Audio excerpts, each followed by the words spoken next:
नमस्ते, सुप्रभात। मैं मांडवी सोनी, महाराजा 36 साल की पावन भूमि, जिला छतरपुर, मध्य प्रदेश, ग्राम कारागंज की अक्षर छाती, मध्य प्रदेश से बिलोंग करती हूँ। नमस्कार सोनी जी, हमें बताएं कि पढ़ना लिखना सिखाने के इस सफ़र में आपका अनुभव कैसा रहा?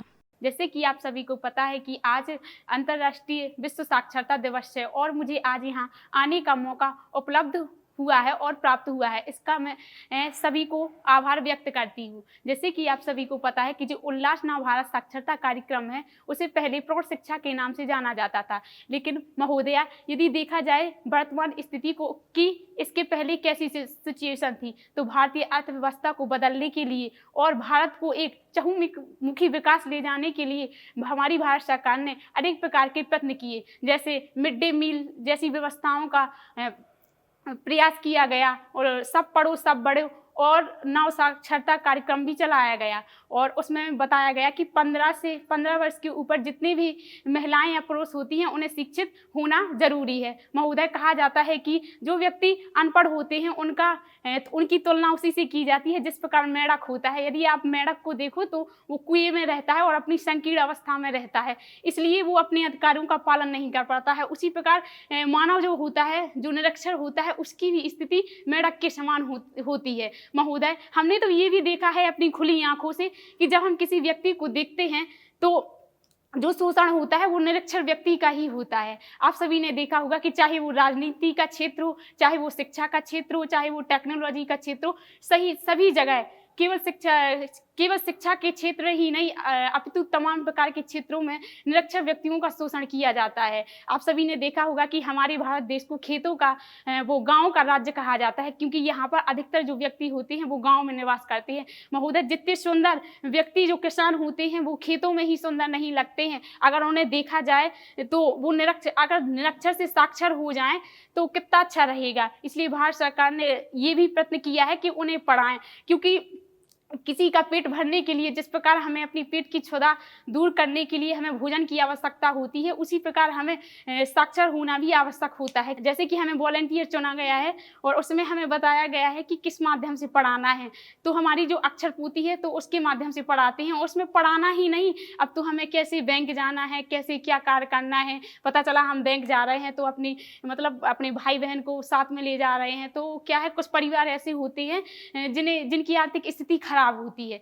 लेकिन अगर हम खुद पढ़ लिख जाएं, कहा जाता है कि सेल्फ डिफेंस नारियां बहुत ही अच्छी लगती हैं। जैसे कि कहती है कि श्रृंगार करती हुई उतनी अच्छी नारियां अच्छी नहीं लगती हैं जितनी कि आत्मनिर्भर और पैसा कमाती हुई नारियां अच्छी लगती हैं। और हमारी अक्षर पोथी में तो बचत बीमा के बारे में भी बताया गया था कि भगवान ना करे कभी आपके साथ किसी भी प्रकार की स्थिति होती है तो कम से कम आप बचत बीमा के माध्यम से उन पैसों का उपयोग कर सकते हो। और रही महोदय चैलेंज की बात, तो जब समस्या है तो उसका समाधान भी होना चाहिए। जैसे कि आप सभी को पता है कि आप सभी ने देखा होगा कि छोटे बच्चे को पढ़ाना बहुत आसान हो जाता है, लेकिन जब बच्चा वयस्क या पूर्ण अवस्था में आ जाता है तो उसे पढ़ाना थोड़ी मुश्किल हो जाता है, क्योंकि हम उन्हें बच्चों की श्रेणी में नहीं रखते हैं। जैसे कि हमने जो पढ़ाने की शुरुआत की थी वो अपने परिवार से ही की थी। अब जो हमारी दादी हैं तो कभी कभी जो मल्टीलिंगुअल यानी बहुभाषिकता होती है तो कभी कभी समझ में नहीं आती है। जैसे हमारी दादी हैं तो वो छोटा बड़ा पढ़ती हैं, तो अब वो एक दिन हमसे बोल रही हैं कि ये बताइए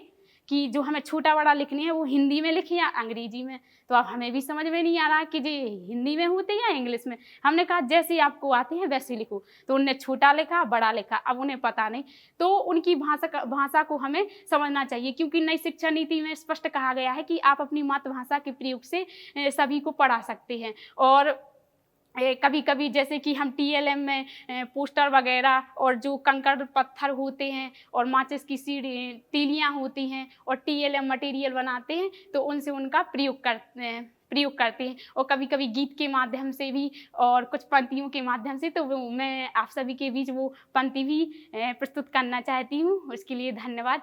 जैसे कि कभी कभी हमारे गांव में या कुछ लोग ज़्यादा आ जाते हैं, भजन कीर्तन वगैरह होते हैं, तो उन्हें कभी नारों के माध्यम से तो कभी साक्षरता रैली के माध्यम से अनेक तमाम प्रकार की बात करते हैं। और वास्तव में शिक्षा से बड़ा कोई दान नहीं है। आपसे जितना हो सकता है आप उतना कीजिए। जैसे कि हम उनको बताते हैं कि ज्ञान बिना जीवन सूना, अज सूना है संसार, ज्ञान बिना जीवन सूना, अज सूना है संसार। और अनपढ़ होकर जीना क्या जीना, अज जीना है बेकार। अनपढ़ होकर जीना क्या जीना, अज जीना है बेकार।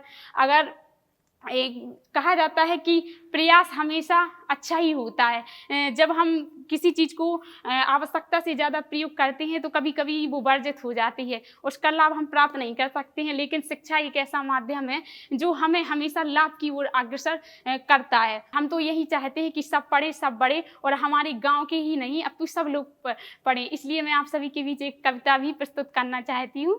ले मिसाले चल पड़े हैं लोग मेरे गाँव के, ले मिसाले चल पड़े हैं लोग मेरे गाँव के। अब अंधेरा जीत लेंगे लोग मेरे गाँव के, अब अंधेरा जीत लेंगे लोग मेरे गाँव के। बिन कहे कुछ भी नहीं मिलता यहाँ यह जान लो, बिन कहे कुछ भी नहीं मिलता यहाँ यह जान लो। शिक्षा और सेहत का हक मांगे युवा मेरे गाँव के, ले मिसाले चल पड़े हैं लोग मेरे गाँव के। अब अंधेरा जीत लेंगे लोग मेरे गाँव के। चंद पंक्तियाँ हमारे द्वारा जो प्रस्तुत की गई हैं तो उसमें साहस और एक बलिदान का प्रयोग किया गया है। और अंत में मैं मांडवी सोनी माननीय प्रधानमंत्री जी का, राष्ट्रपति महोदय जी का और शिक्षा मंत्री का हृदय से आभार व्यक्त करती हूँ। और इन्हीं शब्दों के साथ मैं मांडवी सोनी अपनी वाणी को विराम देती हूँ। धन्यवाद। Thank you so much.